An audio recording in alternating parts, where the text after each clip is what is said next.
खुलुमबाय लोगोफोर आसा खालामो बयबो मोजाङैनो दङ दिनै जोङो मोननैसो आपडेट्सखौ लाना फैलायबाय दा बे जाहैबाय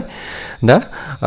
जुबिन गार्डखौ जा सिंगापुराव लांनानै एबा सिंगापुराव मोनसे जुबिन गार्डनि जा डेथ जानायनि मोनसे केस दा जुबिन गार्ड थैनायनि सायाव नायबिजिरबाय थादोंमोन सीआईडीआ दा सीआईडीआ हमनानै लादों माने हमनानै लाबोदों दा बे जाहैबाय जुबिन गार्डनि मेनेजार दा बे जाहैबाय सिद्धार्थ शर्मा लोगोसेनो दा बै फेस्टिभेल माने प्रग्रामफोरखौ अर्गानाइजार खालामग्रा एबा खुंग्रा दा बे जाहैबाय श्यामकानु महन्त दा बैसोर सानैखौ माने गोबाव समनिफ्राय नागिरबाय थादोंमोन दा बिथांमोनखौ हमनानै मोनबाय दा बेयो सीआईडीनि आखायाव दङ दा बिसोर बिथांमोननि सावगारिखौ जोङो भिडिअ होनानै होदों दा बे जाहैबाय बिथांमोनखौ गोबाव समनिफ्राय दिनै पाब्लिकआबो नागिरबाय थादों दा बिथांमोननि दा गोरोन्थिया मा दा बेखौ थारैनो बिजिरनाया सोलिगासिनो दङ अब्ला दा जुबिन गार्डनि थैनायनि जाथाया बिनि दायनिगिरिया सोर एबा सोरहा रेसपन्सिबिलिटि दंमोन दा बेखौ सीआईडीआ इनभेस्टिगेट खालामगासिनो दं एबा नायबिजिरगासिनो दङ दा जोङो बिनि फाइनाल रिजाल्ट एबा सोरनि गोरोन्थि दा बेखौ जों मिथिनो मोनाखै नाथायब्ला जोङो दा बेखौ बयबो माने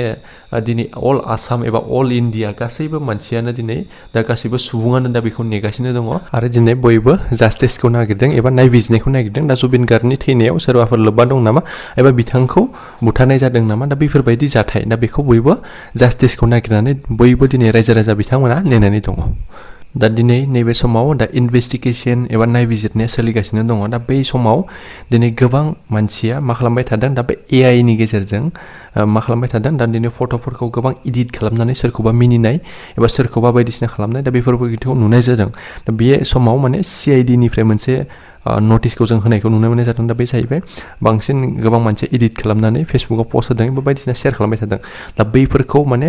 बन्द खालामनो थिनदों जुदि सोरबाफोर बिदि माने इडिट खालामबाय थायोब्ला दा बेखौ मा केस जागोन एबा जेल जानांगोन नैफोरबायदि खोथाखौ फोसावनायखौ जोङो नुनो मोननाय जादों अब्ला गासै रायजो राजा बिथांमोनखौ बेखौ फोसावखानाय थाबाय जुदि फट'फोरखौ माने बांद्राय इडिट खालामबाय थानो नाङा इडिट खालामनानै हगारनो नाङा माने इडिट खालामोब्ला गावनो मोनसे बिपदाव गोग्लैनो हागौ दा बेखौ जोङो नुनो मोननाय जादों अब्ला लोगोफोर बयबो सांग्रां जानाया मोजां मानो होननानै बुङोब्ला दा फट'फोरखौ बांद्राय बिदि इनभेस्टिगेसन जानाय नायबिजिरनाय सोलिबाय थानाय समाव इडिट खालामनानै हगारलाबायनो नाङा नङाब्ला गावनो गाव मोनसे बिपदाव गोग्लैनो हागौ बाक्सानि मुसलपुराव दा बड'फानि मुसुखाखौ बुफायनाय जाथाय नैबे जाथायनि सायाव बिजिरनांगौनि थाखाय मोनसे एबसुनि मोनसे हाबाफारि दा बेयाव मोनसे दायनिगिरिखौ हमनांगौनि थाखाय मोनसे हाबाफारि एबा धरना लादों दा बेखौ नैबे मोनसे ससियेल मिडियानि गेजेरजों जोङो नुनो मोननाय जादों दा बेजों लोगोसे मोनसे टपिकआ जाहैबाय बे जाहैबाय दा बिटिसि इलेक्सन जोबखांबाय दा इलेक्सन जोबखानायाव माने सोरबाया जेनबाय सोरबाया देरहाबाय दा बे देरहानाय पार्टिनिया मा सासे आइजोखौ मोनसे लामायाव थाबायबाय थानायाव थाबायनाय समाव हेंथा होनायखौ जों नुनो मोननाय जादों लोगोसे बिथाङा भिडिअनि गेजेरजों लाइभ भिडिअ एबा मोनसे भिडिअ खालामनानै दा गाबनानै माने लामायाव थाबायनो होआखै दा पार्टिनि गेजेराव माने गुबुन मोनसे पार्टिखौ थाबायनो होआखै दा बैफोरबायदिखौ जों नुनो मोननाय जादों अब्ला लोगोफोर नोंथांमोना भिडिअखौ जोबजासिम नायलां आरो कमेन्ट खालामनानै दाबाव अके गोजोन्थों हेलौ लोगोफोर नै नांगलनि मानसिया आंखौ थाबाय होआनो जोंखौ थाबाय होआनो इउपिपिएलनि मानसिखौ थाबाय होआनो आंखौ लामा होथेदों ओरै फैबावदोंसो खाजाबदिया आंखौ जों थाबायनो मोनानो